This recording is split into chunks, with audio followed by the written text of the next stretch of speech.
ఆహా! ఎంతమందికి ఈ చికెన్ పకోడీ అంటే ఇష్టమో కామెంట్ సెక్షన్‌లో కామెంట్ చేసేయండి. అలాగే దీన్నెలా తింటారో తెలుసా మీకు? ఈ పకోడీ ఫ్రెష్‌గా, క్రంచీగా ఉన్నప్పుడు చిన్న చిన్న ఉల్లిపాయ ముక్కల మీద ఇలా నిమ్మకాయ పిండుకొని, మధ్యలో ఆ నిమ్మకాయ పిండిన ఉల్లిపాయలు తీసుకొని తింటే ఉంటదండి. భలే ఉంటది. ఇది టేస్ట్ చేసిన వాళ్ళకి ఆల్రెడీ నోట్లో నీళ్ళూరుతూ ఉండుంటాయి కదా! చూసారా లోపల సాఫ్ట్‌గా, బయట క్రంచీగా ఇలా చేశానండి. ఇది బోన్‌లెస్ అనమాట. దీంట్లో నేను చాలా వేశానండి. ఫైనల్‌గా లాస్ట్‌లో ఏం వేశానో అయితే చెప్పేస్తున్నాను. మ్యారినేట్ చేసుకోవాలండి, ఫ్రిడ్జ్‌లో పెట్టుకోవాలి. తర్వాత మనకు కావాల్సిన గరం మసాలా, అలాగే చికెన్ మసాలా, కొంచెం జీడిపప్పు, కరివేపాకు, ఇంకా పచ్చిమిరపకాయలు వేసి ఎప్పుడైనా సరే చికెన్ పకోడీ వేసేటప్పుడు ఆయిల్ వేడిగా ఉండాలి.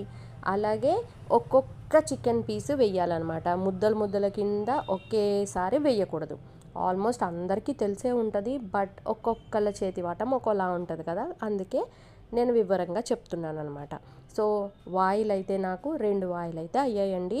నేను ఈ కడాయి మొన్న కొన్నానని చెప్పాను కదా, దాంట్లో ఆలూ ఫ్రై చేశాను. అలాగే ఇప్పుడు చికెన్ పకోడీ కూడా చేస్తున్నాను. బాగా యూజ్ అవుతుంది అండ్ నాకు ఎక్కువసేపు ఉండాల్సిన అవసరం లేకుండా సరిపోయింది. అండ్ ఇలా వేగిన తర్వాత మాత్రమే మనకి గరిటె పెట్టాలన్నమాట. ఎందుకంటే మనకి కింద అంటుకోకుండా ఉంటుంది ఒకటి, ఇంకొకటి విడిగా వస్తాయన్నమాట. అదే మనం వేయంగానే గరిటె పెట్టేస్తే మనకి లోపల ఉడకకుండా అంతా ప్యాన్కి పట్టేసి ఉంటుంది. ఇంకా చూసారా చాలా బాగుంది కదా. వీలైతే ఒక లైక్ చేయండి, కామెంట్ చేయండి.